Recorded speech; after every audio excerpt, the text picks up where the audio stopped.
Wygol Village! This village is one of the last vestiges of human civilization left in this place of death and cold. It lies not far from the vampire's castle, our next objective. I have some matters to attend to here, matters that could spoil our plans. I will deal with them and try to rendezvous with Gabriel later.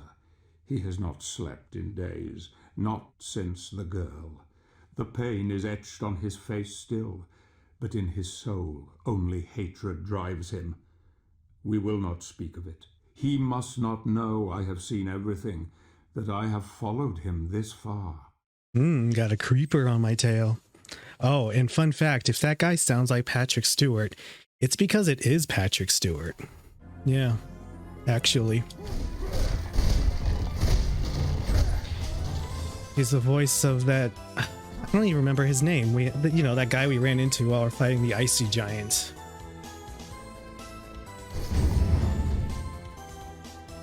Yep, that is absolutely Patrick Stewart. Yeah, Zobek. Yep.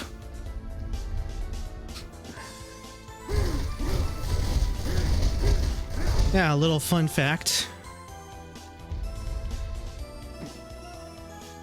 Oh, haha, that dead man almost escaped me.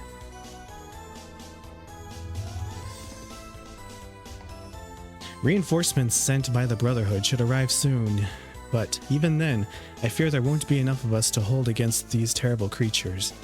Brother Frederico informs me that fairies combined with light magic. More combining. I can't remember all these combinations, bro. What is this? Devil May Cry? Ugh. Fairies combined with light magic can be useful against blood-sucking devils. The problem is, where does one find fairies? I don't know, man. Just go by the 7-Eleven. Oh, hey, Wygol Village. Honestly, this place looks pretty good. This is what I would picture it looking like. I like it.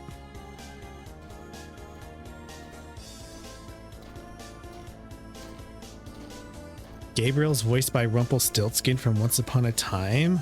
I never even saw that. Oh, hey, speak of the devil. Not Rumpelstiltskin, Zobek. Zobek.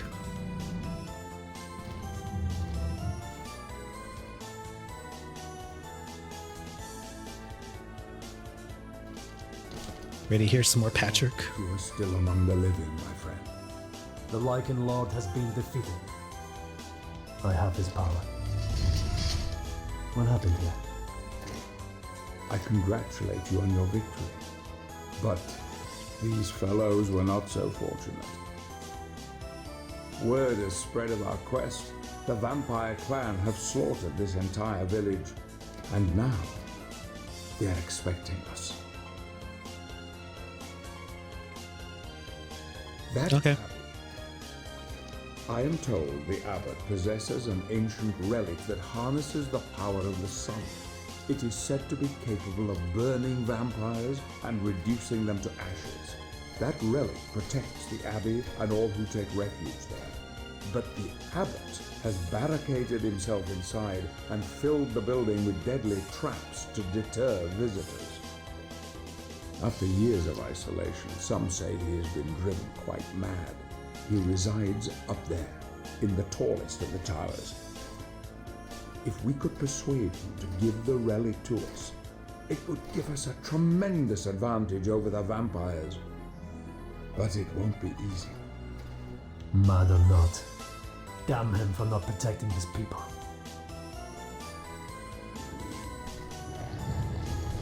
Ghouls! Ghouls? Yo, there's the stock ghouls.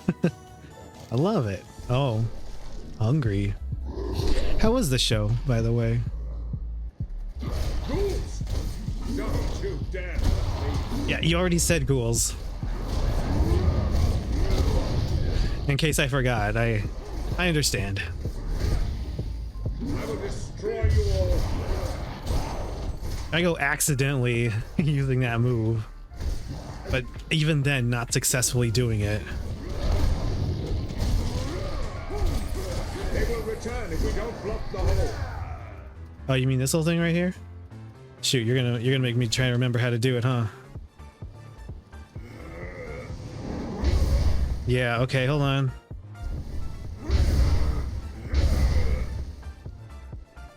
Oh, okay. Just grab. Got you.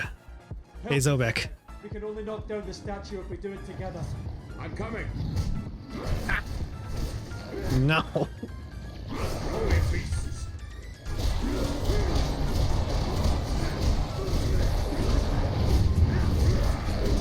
What if he took the job of voicing Zobek just so he could say that line? Unholy beasts. Yeah, that's a pretty cool line. And that line too. Use that statue to block the hole. Like if he took the job just so he could say those cool one-liners like that. As you wish. Like that. That'd be good enough for me. I absolutely would. Yeah. Patrick Stewart's a prominent voice actor. Interesting. Like he has a voice you would recognize like anywhere, basically. But the fact I haven't is kind of strange. Oh, whoa, bro. Bro, why did he explode? Is it because of my combat cross? Is it because he was just so unholy?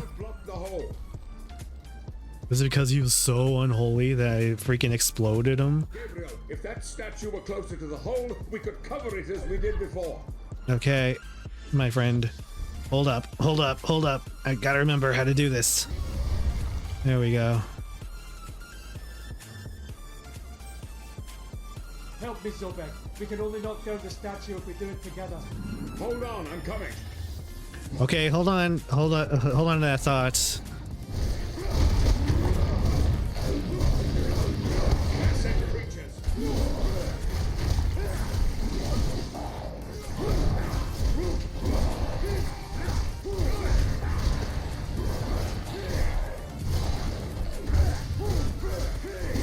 We have to block that escape. Yeah, so I hear. I need you to push the statue from the other side, Zobek. As you wish.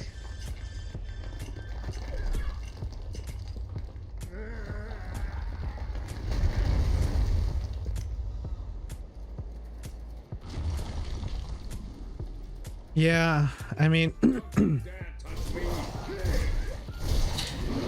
I like good on the devs for like taking a chance. You know, like you never know who you'll get to help you if you don't ask. Like, you know, like obviously, yeah, I'd love Patrick Stewart to voice a character. Why I'm poisoned. But he probably won't. But no, these guys here, they straight up ask. They're like, hey, what? Ask. Maybe he will. And he did. Oh, they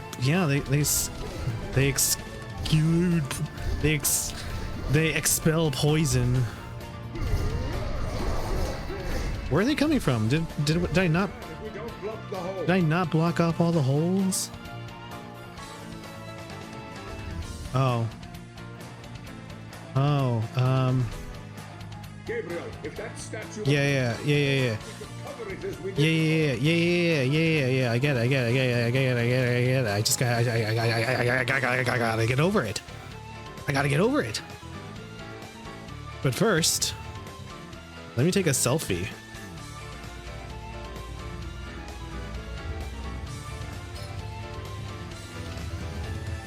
Hey, more shadow magic. I mean, great, question mark. I don't really care.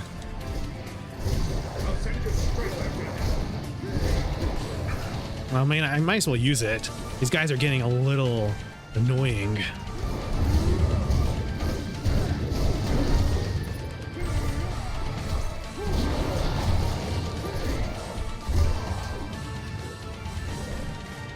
Okay, how do I get behind here? How to get behind wall?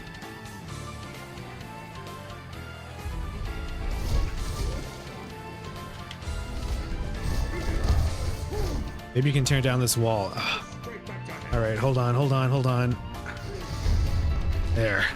All right. This level's really testing my memory of button combinations, along with some QTE goodness. Shoot, I have nothing to heal. I have nothing to heal myself. I'm coming. I have nothing to heal myself on right now. Oh, it goes away eventually. Good.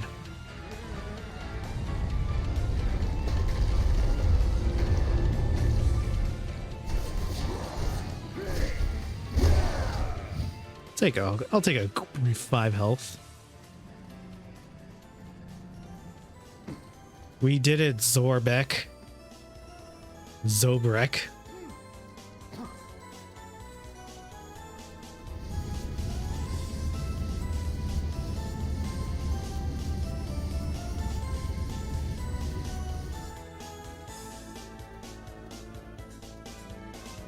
Maybe if they make another Castlevania, they can get him back again.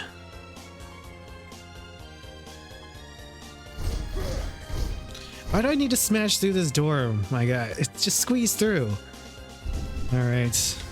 No, I get it. You really want me to use that move. I would use that move more often if it didn't require 3 different button prompts and a pause.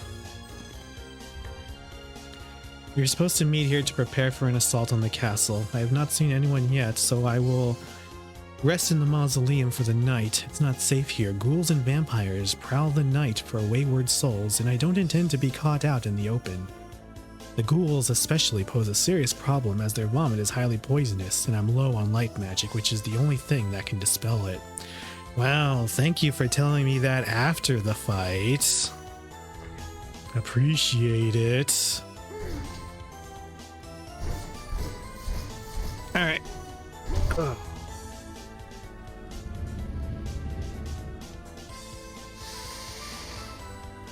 Ooh. I think this is a whip upgrade. Okay. And so my buddy Zobek's here to witness too. Oh, okay, bud. Come on. You ready to see something freaking cool, maybe?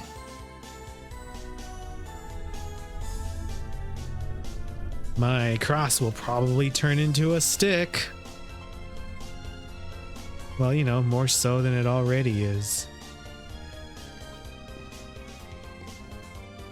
Phoebus. Hey Zobek, check this out. It's a really cool party trick.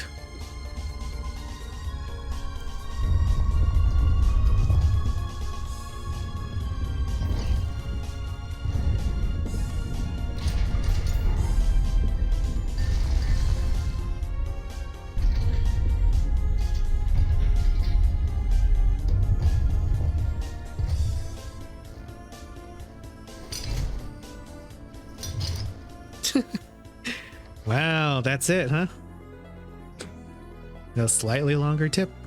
The stake. The artisan who made the chain and hook tip for the combat cross, Ronaldo Gandolfi, wanted to give the weapon even more options for hand-to-hand combat, especially against supernatural creatures of the night. And so he designed the stake attachment, which eventually gave the combat cross the nickname of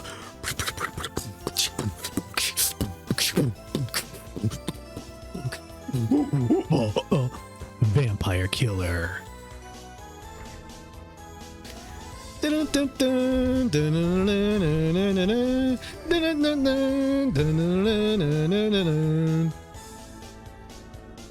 Anyway, time to use the Vampire Killer for what it's made for. Yeah.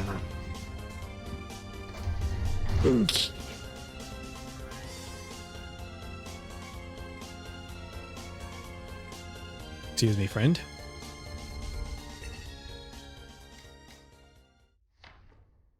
All right, so I have $1,600.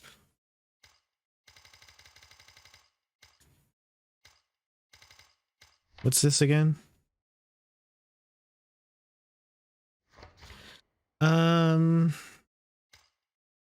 Sure, why not? Slam the ground more times. Sure. I don't know why it's a skill you have to learn. Just, keep doing the move.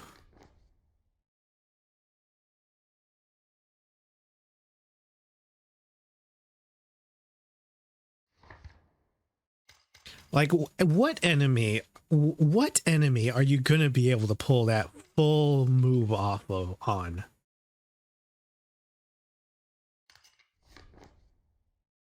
Well, that's it for Wygol. It was still good, though. We delve deep below the abbey, ready to face the evil confronting us.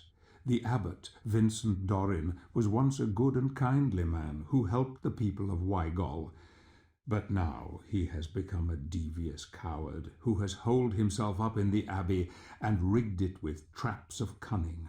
The people, unprotected, have paid a heavy price for his treachery. Night has fallen outside, and we will be open to vampire attack at any time. We must be on our guard. We must work together if we are to succeed in acquiring the relic that the abbot guards. This will help us greatly in defeating the vampiric horde later. Please, I prefer vampiric escorts.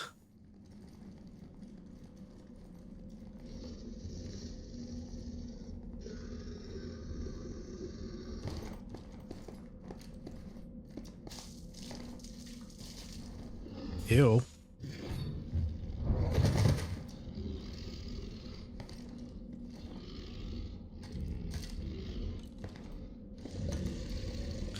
Oh no, they're ugly.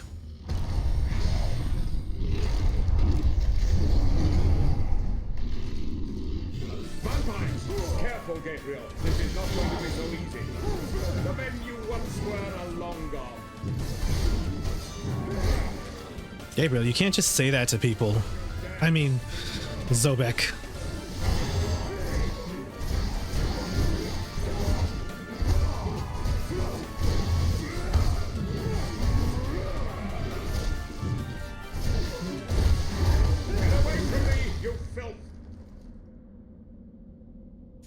You filth. You filthy filth man. Actually, how do I... Let me take a look at this bestiary. Look at all these enemies that I've let pass me by, including Cornell. Cornell is... The 3 founding members of the Brotherhood of Light were brave warriors who sacrificed their physical bodies in order to become spiritual beings. Able to fight God's wars against evil, they performed a mystical ritual to transform themselves into angelic creatures. Their intentions were honorable, but they were deceived, and their spirits were fractured. Their good sides were transported to heaven as angelic beings, while their dark sides were left behind. Cornell was the youngest of the 3, but he was also the strongest. Unlike his companions, he rarely used his magic powers, preferring to fight using a great sledgehammer that none but he could wield. On that fateful night, the spirit of Cornell left his body, and all the strength and anger left behind gave birth to the lycanthrope Dark Lord. Ah, so he was a good guy. The good part of him went to heaven. The Dark Lord of the Lycanthropes is the personification of hate and violence. In his werewolf form, he has superhuman strength and speed, but far greater than even his mighty lieutenants. In addition to his natural abilities, he can also use the power of the Cyclone Boots, which I now have. Magical relics worn by his human counterparts. With them, he is able to jump greater distances. Yeah, okay. The Ogre. The Anubian giants are an ancient species as old as the earth itself. This particular ogre is one of the last of his race left in the world. He lives among the walls of this deserted mountain fortress,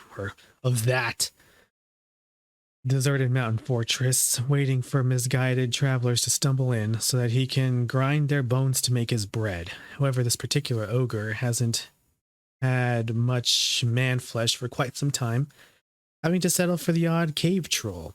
Ogres have an extremely keen sense of smell and can sniff a man from half a mile away, making them very successful trackers. Fortunately, their size and clumsy nature means that you can easily jab a sharp stone tablet into their neck.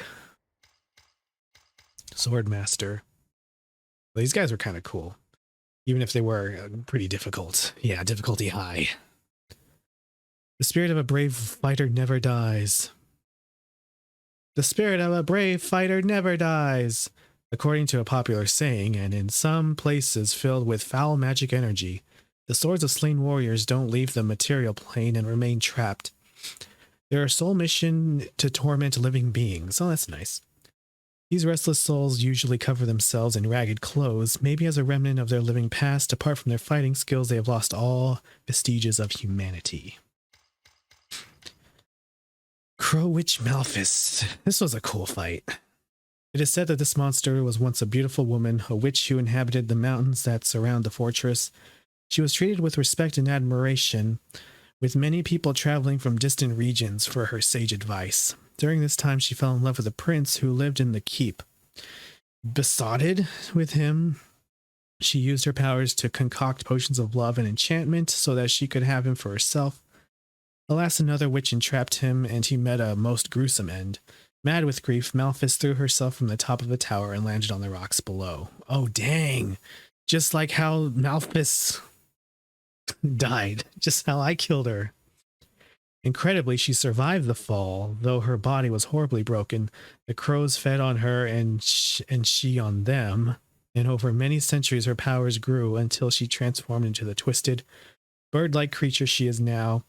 Intent on feeding on corpses for food, her cries of maddening rage fill the long, dark valleys below the fortress and echo around the tower that was once a place of love and hope. Ooh! I love that description. That's inspiring. That's inspiring writing right there. Which child? Which child? Oh, that child. These half-human, half-bird-like creatures are the progeny of the Crow Witch Malphus. The witch children are able to breathe fire and are extremely volatile, oftentimes dying in a blazing explosion. However, the most magical summoning entities, their existence is short-lived, and they tend to die naturally a few days after their, quote, birth. Ghoul. I don't know about low difficulty, like they spit poison. Despite most people believing otherwise, ghouls are not undead creatures. In fact, their ancestors were human, but a diet of corpses and rotten flesh transformed them into horrible monsters that dwell in burial grounds and cemeteries. Ghouls usually live underground, but sometimes venture outside in small groups to scavenge for carrion. The vomit of the ghouls is highly poisonous, but can be dispelled using light magic. Yeah, don't remind me. And the Vampire Warrior. A vampire can be born from many different creatures. The ceremony itself involves the exchange of blood between the host and the soon-to-be vampire. However, vampirism has to be accepted by the recipient, so it remains exclusive to intelligent creatures. Interesting. The lowest ranked vampires usually take the form of a creature with a bat-like appearance. Over the centuries, as they become more powerful, vampires appear more human-like and are able to transform at will from hideous creatures into human form. One can usually ascertain the power of a vampire by its appearance, and any vampires that appear totally human are usually incredibly powerful and extremely dangerous. These particular vampire warriors show the signs of being recently turned and cannot hide the fact that they are low-level creatures bent to the will of the vampire lord. Interesting, very interesting. Do I care about any of these other guys? I guess I should read about the Black Knight Golem too. What a shame. This golem was created using similar techniques to those involved in the construction of the Titans. However, a human body was needed to imbue the armor with great power. So Claudia's father used the corpse of a mute killer and weaved his soul within the armor to forge this magical being. Ah, yes, the soul of a mute killer, you know, a dime a dozen. The Black Knight requires souls in order to function, so Claudia lures evil creatures so that he may devour them. Despite this, the Black Knight is not evil. The soul of the killer inside the armor hopes for redemption by protecting his ward, and sees a kindred spirit in the mute daughter of his creator, whom he has eventually grown to love. Dang. Honestly, that kind of makes me feel like I was the bad guy for killing him. And her. While I'm at it. Yeah. Gabriel. As an infant, he was found abandoned at the door of one of the Brotherhood of Light covenants. It is not known who his original parents were. Some suspect that he was the unwanted bastard of a local wealthy landowner, most likely from the Kronvist family, though this has never been proved. The order named the boy after the blessed Archangel Gabriel and raised him as one of its own. A precocious child, he quickly proved to be an extremely talented, developing an unprecedented mastery of the fighting arts. Gabriel took the surname of Belmont from his love of the mountains and the high places of the world. Prone to dark moods and occasional ambivalence, Gabriel was deeply affected by the death of his childhood sweetheart Marie. He has embarked on his quest at the request of the elders of the Brotherhood and has a burning desire for revenge. Marie, the youngest daughter of a rich merchant family, was always attracted by the courageous nature of the Brotherhood of Light. Curious and lively, she often escaped her duties at home in order to help the monks, baking and cleaning for them. During one of these visits, she became acquainted with the boy that would later become her husband, an orphan by the name of Gabriel. The two youngsters were made for each other. They grew up together and made promises for the future.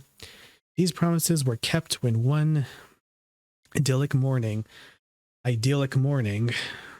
with the blessing of both her family and the Brotherhood, the couple was married.